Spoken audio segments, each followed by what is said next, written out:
पूजा के समय घंटी बजाने से क्या होता है, चलिए जानते हैं इस छोटे से कहानी की माध्यम से। भगवान विष्णु ने एक बार लक्ष्मी से कहा कि हे लक्ष्मी, वैसे तो मैं तुम्हें एक क्षण भी अपनी सेवा से विमुख नहीं रखना चाहता हूं, परंतु इस समय पृथ्वी संकटों से घिरी है, इसलिए उसका उद्धार करने के लिए मुझे सरस्वती नदी के उद्गम स्थल के नजदीक कुछ समय एकांत में तप करना होगा। तुम निश्चिंत रहना, मैं पृथ्वी की छत्ता दूर करके शीघ्र ही वापस आऊंगा। ऐसा कहकर विष्णु बैकुंठ धाम से आदिबद्री क्षेत्र में पृथ्वी पर आकर तप करने लगे। उधर लक्ष्मी को भी लगा कि विष्णु अकेले तप कर रहे हैं, मैं भी उनके तप में सहयोगी बनूं। इसी इच्छा से लक्ष्मी भी विष्णु को देखने पृथ्वी पर आ गई। लक्ष्मी देखती है कि समस्त भूमंडल के मालिक भगवान विष्णु बैशाख ज्येष्ठ मई जून महीने की कठोर धूप में खुले आकाश के नीचे घोर तप कर रहे हैं।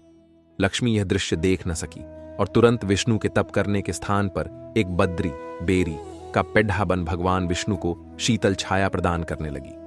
भगवान विष्णु तपस्या में लीन थे। शीत, उष्ण, सर्दी, गर्मी, धूप, छाया आदि की ओर उनका कोई ध्यान नहीं था। एक दिन वह समय भी आया जिस दिन भगवान विष्णु का तप पूरा होना था। उसी उपलक्ष्य में देवताओं ने एक यज्ञ का आयोजन किया, परंतु अर्धाग्नि के बिना यज्ञ कैसे पूरा होगा। भगवान विष्णु की चिंता को दूर करने के लिए समस्त देवताओं ने यज्ञ से एक दिव्य कन्या को प्रकट किया और भगवान विष्णु को इसे अर्धाग्नि के रूप में स्वीकार करने को कहा। इतने में लक्ष्मी बदरी बैर के पेड़ के रूप में सहभागिनी बनी हुई थी और सब घटना देख रही थी। उसे लगा कि अब नारायण भगवान विष्णु दूसरा विवाह रचाने लगे हैं और मुझे त्याग देंगे।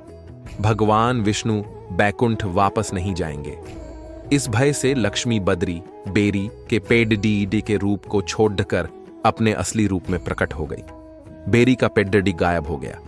उसी पेड़ की जगह लक्ष्मी भगवान विष्णु के पीछे खडेडी ही नजर आई। ये देख विष्णु भगवान ने मंत्रों से प्रकट हुई उस कन्या से कहा कि हे कन्या, आप अत्यंत भाग्यशाली हो, मैं आपके साथ सदा ही निवास करूंगा। परंतु अब लक्ष्मी जी आ गई है। घंटी में भगवान गरुण का वास होता है। वह भगवान नारायण के परम भक्त और वाहन कहलाते हैं। भगवान ने जब धरती में मूर्ति रूप में जाने की बात कही, तब उन्होंने अपने पार्षद को अपने साथ किसी न किसी रूप में वहां पर ले जाने की बात की।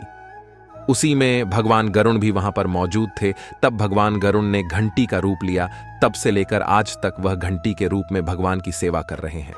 भगवान के किसी भी पूजन में, भगवान की आरती में, यह भगवान का भोग हो या कोई भी चीज बिना भगवान गरुण के बिना नहीं होती है। और भगवान गरुण घंटी में वास करते हैं।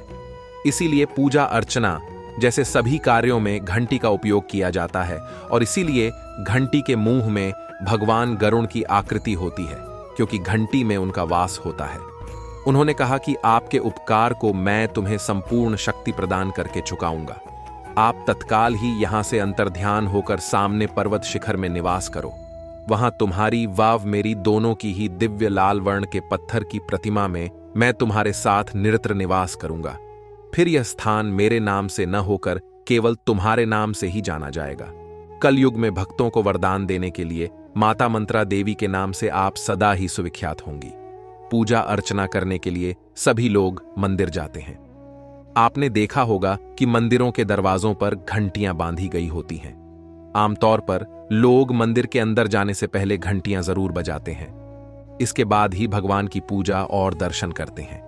हिंदू धर्म में मंदिरों के बाहर घंटी बांधने की परंपरा सदियों पुरानी है। लेकिन क्या आप जानते हैं कि आखिर मंदिर में जाने से पहले घंटी क्यों बजाई जाती है?